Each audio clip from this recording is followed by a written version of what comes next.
Friends, आप लोगों का फिर से स्वागत है स्टडी विथ मी में। तो फ्रेंड्स, हम ज्योग्राफी में ग्रुप सी पढ़ रहे थे और ग्रुप सी में हमने पिछले वाले क्लास में भूमि संसाधन को पढ़ा था। तो चलिए आज स्टार्ट करते हैं ग्रुप सी का एक बहुत ही इंपॉर्टेंट क्वेश्चन को, और वो है चीनी उद्योग या गन्ना उद्योग से संबंधित। इससे क्वेश्चन जेपीएससी में लगभग पूछा ही जाता है। तो चलिए देखते हैं आज उससे क्वेश्चन कैसे बनते हैं। ये रहा हमारा क्वेश्चन। भारत में चीनी उद्योग के विकास और केंद्रीकरण पर प्रकाश डालें। चीनी उद्योगों की कौन कौन सी समस्याएं हैं, इन समस्याओं को दूर करने के लिए आप क्या सुझाव देना चाहेंगे, इनको भी बताना है। तो एक क्वेश्चन में आपको बहुत सारे आंसर छिपे हुए हैं, तो 2-3 तरह के आंसर हम एक ही क्वेश्चन में सारा कुछ डिफाइन कर देंगे ताकि ये टॉपिक आपका पूरा कंप्लीट ही हो जाए। चलिए स्टार्ट करते हैं। सबसे पहले हम भूमिका लिखेंगे। भारत विश्व के चीनी उत्पादक देशों में से एक है। भारत चीनी का सबसे बड़ा उपभोक्ता देश है तथा ब्राजील के बाद दूसरा सबसे बड़ा उत्पादक देश माना जाता है। चीनी उद्योग कृषि आधारित उद्योगों में महत्वपूर्ण स्थान रखता है तथा यह ग्रामीण अर्थव्यवस्था, रोजगार सृजन एवं कृषि विकास में महत्वपूर्ण योगदान देता है। तो भूमिका जो था वो छोटा ही लिखा जाता है, भूमिका हमने कंप्लीट किया। चलिए अब बढ़ते हैं। क्वेश्चन का डिमांड क्या है? भारत में चीनी उद्योग के विकास। तो पहले विकास देखते हैं। चीनी उद्योग के विकास। भारत में सबसे पहले बिहार के बेतिया जिले में चीनी उद्योग लगाया गया था। इसके विकास को निम्न चरणों में बांटकर देखा जा सकता है। प्रारंभिक चरण देख लेते हैं। प्रारंभिक विकास। इसका विकास 1931 से प्रारंभ हुआ। भारत सरकार ने इस उद्योग को संरक्षण प्रदान किया। 1932 ईस्वी के बाद इस उद्योग में उल्लेखनीय प्रगति हुई। देश में अनेक बड़ी बड़ी चीनी मिलों की स्थापना की गई। दूसरा देखते हैं विस्तार का चरण। 1960 तक उत्तर प्रदेश एवं बिहार प्रमुख चीनी उत्पादक राज्य थे। बाद में चीनी उद्योग का विस्तार दक्षिण भारत में भी हुआ। महाराष्ट्र, कर्नाटक एवं तमिलनाडु में अनेक चीनी मिलें स्थापित की गई।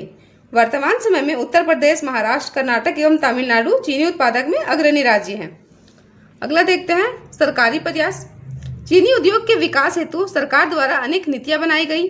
1980 की औद्योगिक नीति में चीनी उद्योग के सुदृढ़ीकरण में विशेष बल दिया था। उद्योगों को संरक्षण देने हेतु विशेष उपाय किए गए। इन प्रयासों से चीनी उद्योगों को गति मिली। अतः कहा जा सकता है कि चीनी उद्योगों में प्रारंभिक अवस्था से लेकर वर्तमान समय तक उल्लेखनीय वृद्धि हुई है। तो चलिए देखते हैं अब चीनी उद्योग के केंद्रीकरण। विकास हो गया, केंद्रीकरण की ओर बढ़ते हैं। देखिए हम किस तरह से डायग्राम मेंशन किए। सिर्फ लिखना ही मेंस को नहीं बताता है, मेंस में आपको डायग्राम मेंशन करना होगा। आंसर को आप जितना आकर्षक बना सकते हैं बनाने की कोशिश कीजिए, क्योंकि ये आपका पेपर है, आप जितना आकर्षक चाहे बना सकते हैं। चलिए स्टार्ट करते हैं। चीनी उद्योग के केंद्रीकरण। भारत में चीनी उद्योग के केंद्रीकरण कुछ विशिष्ट भौगोलिक एवं आर्थिक कारकों के कारण हुआ है। कौन कौन से कारण है वो देख लेते हैं। उपजाऊ मिट्टी, सिंचाई सुविधा, अनुकूल जलवायु, श्रमिकों की उपलब्धता, बाजार एवं परिवहन, शीघ्र प्रसंस्करण, गन्ना उत्पादक क्षेत्र। तो चलिए 4-4 लाइन में इसको डिफाइन भी कर लेते हैं। बहुत ज़्यादा नहीं करना है क्योंकि क्वेश्चन का डिमांड अभी बहुत ज़्यादा है। अभी हम लोगों को समस्याएं भी देखना है, उनके समाधान के लिए उपाय भी देना है।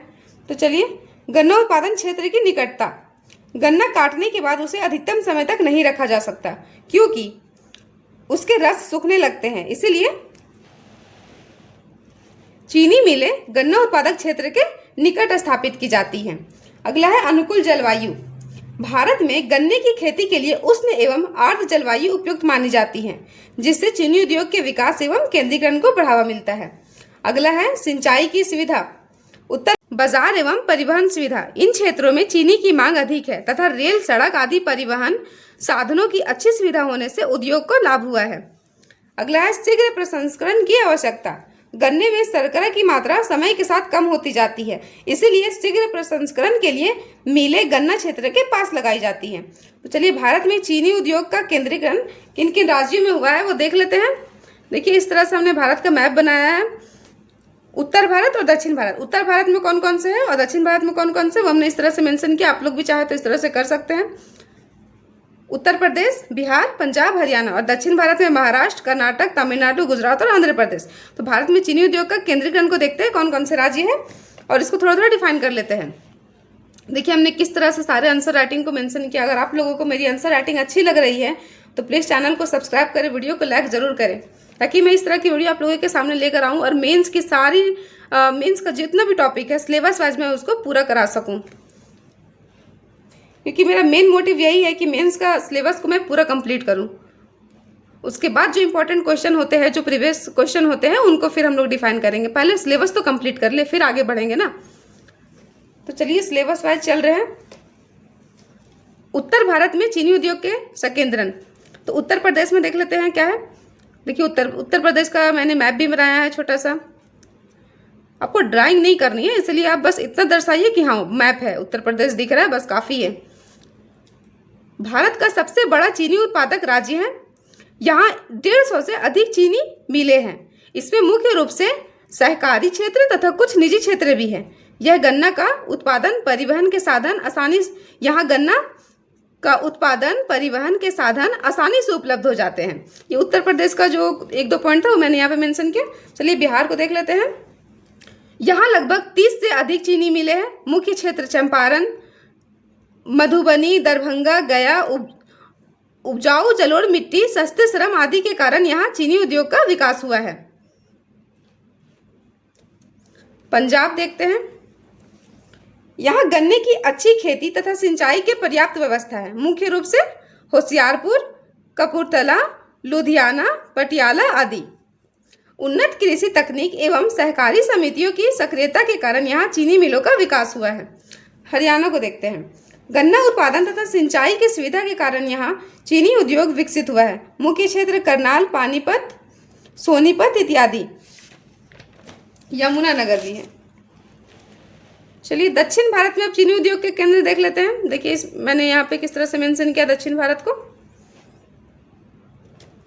महाराष्ट्र में देश के कुल उत्पादन का 1/3 से अधिक चीनी उत्पादन होता है। अधिकांशतः चीनी मिलें सहकारी क्षेत्र के हैं। यहाँ भी उत्तम जलवायु होने के कारण मुख्य रूप से उत्पादन व्यापक तौर पर होता है।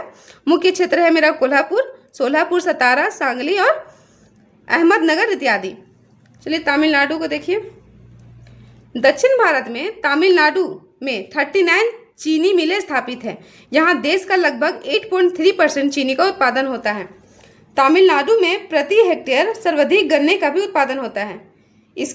इसके अलावा सस्ते श्रमिक, बाजार की उपलब्धता, सिंचाई के साधन उपलब्ध होने के कारण तमिलनाडु में चीनी उद्योग का संकेंद्रण देखा जाता है।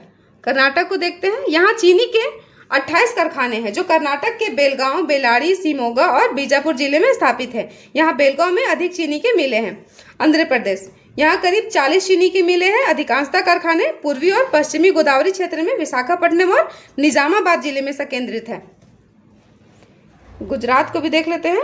यहाँ चीनी के 18 कारखाने स्थापित है। गुजरात में मुख्य रूप से जूनागढ़, राजकोट और भावनगर जिले में चीनी मिलें स्थापित है। यहाँ सबसे अधिक चीनी मिलें सूरत में स्थापित है। देखिए मैंने किस तरह से मेंशन किया है, किस तरह से मैंने बनाया, कितना आकर्षक ये लग रहा है। चलिए अब आगे देखते हैं। इस प्रकार उत्तर भारत और दक्षिण भारत दोनों क्षेत्रों में अनुकूल भौगोलिक परिस्थितियों, गन्ना उत्पादन तथा उद्योगों के विकास के कारण चीनी मिलों का केंद्रीकरण देखने को मिलता है। तो हमारा केंद्रीकरण वाला टॉपिक खत्म हुआ। चलिए अब देखते हैं चीनी उद्योग की समस्याएं। भारत में चीनी उद्योग आज भी कई समस्याएं से ग्रसित है। वे समस्याएं निम्न हैं। चलिए कौन कौन सी समस्याएं देख लेते हैं। प्रति हेक्टेयर निम्न उत्पादकता। भारत में अन्य देशों की अपेक्षा प्रति हेक्टेयर उत्पादन काफी कम है। खासकर उत्तरी भारत में अधिकांशतः गन्ना उत्पादन क्षेत्र जलवायु अनुकूल नहीं होने के कारण यहाँ प्रति हेक्टेयर उत्पादन कम हो जाता है। गन्ना उपज क्षेत्र में कमी। भारत में कपास, मूंगफली, तेलहन, चावल प्रमुख खाद्य एवं व्यापारिक फसल है। देश के अधिकांशतः लोग कृषि की खेती करते हैं, जबकि गन्ने की खेती में अधिकांशतः लोग रुचि नहीं दिखाते, जिसके कारण यही कारण है कि गन्ने की कृषि क्षेत्रफल के हिसाब से बहुत कम होती है। इसीलिए गन्ने के उत्पादन और साथ ही चीनी के उत्पादन में भी कमी हो जाती है। तो देखिए कितना सिंपल सा कारण है, नॉर्मल। आप इसको याद करने में ज़्यादा आपको दिक्कत नहीं होगा, आराम से आप लिख सकते हैं, आप सोच के लिख सकते हैं इसको। पुराने व बीमार उद्योग। भारत में अधिकांशतः चीनी मिलें पुरानी एवं घिसी पिटी है। सरकार पुरानी मिलों को ही खुलवाकर चीनी का उत्पादन करती है, जिसके कारण गन्ने की पेराई सही ढंग से नहीं हो पाती। अतः इसका प्रभाव चीनी उद्योग पर भी पड़ता है। अगला है मेरा सरकारी नीतियाँ। तो सरकारी नीतियाँ भी चीनी उद्योग को प्रभावित करती हैं। सरकार की नीतियाँ एकीकृत नहीं होने के कारण चीनी उद्योग आज भी घाटे में चल रही है। गन्ने का मूल्य केंद्र सरकार एवं राज्य सरकार दोनों अलग अलग तय करती हैं, जिससे चीनी उद्योग में कई समस्याएं उठ खड़ा होती हैं। चलिए आगे देखते हैं। उच्च तकनीक का अभाव। भारतीय चीनी उद्योग में तकनीकी दक्षता का अभाव आज भी देखी जाती है, जिसके कारण चीनी उद्योग पिछड़ा हुआ है। कारखाने की कुशलता को बढ़ाने के लिए नई तकनीक का उपयोग नहीं किए जाने के कारण भारतीय चीनी उद्योग वैश्विक प्रतिस्पर्धा में पीछे रह जाती है। इस प्रकार भारत में चीनी उद्योग कई समस्याओं से ग्रसित है। तो कौन कौन सी समस्या थी हमने उसको भी देख लिया। चलिए अब आगे बढ़ते हैं। हमारा जो लास्ट डिमांड था क्वेश्चन का, चीनी उद्योग की समस्याओं के समाधान के बारे में आप क्या सुझाव देना चाहेंगे। चलिए कुछ सुझाव भी दे देते हैं। चीनी उद्योग के समस्याओं के निदान एवं सुझाव। अनुसंधान एवं नई किस्में, आधुनिक तकनीक का प्रयोग, पुरानी मिलों का आधुनिकीकरण, सरकारी नीतियों में सुधार, गन्ना उत्पादक क्षेत्र का विस्तार। थोड़ा पॉइंट्स को डिफाइन कर लेते हैं। अनुसंधान एवं नई किस्में, अधिक उत्पादन देने वाली गन्ने की किस्मों का विकास किया जाना चाहिए। आधुनिक तकनीक का उपयोग, चीनी मिलों में नई तकनीक एवं मशीनों का प्रयोग किया जाना चाहिए। पुरानी मिलों का आधुनिकीकरण, बीमार एवं पुरानी चीनी मिलों का नवीनीकरण किया जाना चाहिए। सरकारी नीतियों में सुधार भी किया जाना चाहिए। मूल्य निर्धारण एवं उद्योग संबंधी नीतियों को स्थिर बनाया जाना चाहिए। गन्ना उत्पादन क्षेत्र का विस्तार, बड़े पैमाने पर गन्ने की खेती को बढ़ावा दिया जाना चाहिए। तो चलिए कुछ सुझाव भी हम दे चुके हैं। चलिए अब निष्कर्ष की ओर बढ़ते हैं। अतः भारत का चीनी उद्योग देश की अर्थव्यवस्था का एक महत्वपूर्ण आधार है। उद्योग के विकास, संतुलित केंद्रीकरण तथा समस्याओं के प्रभावी समाधान द्वारा इसे अधिक प्रतिस्पर्धी, उत्पादक एवं टिकाऊ बनाया जा सकता है। तो हमारा क्वेश्चन जो था पूरा हो चुका है। अब देखिए क्वेश्चन का जो जो डिमांड था उसको पूरा कर चुके हैं। आंसर राइटिंग देखिए कितना अच्छा लग रहा है। अगर आप लोगों को मेरी आंसर राइटिंग अच्छी लग रही है तो प्लीज़ चैनल को सब्सक्राइब करिए। चलिए नेक्स्ट वीडियो में मिलेंगे नेक्स्ट टॉपिक के साथ।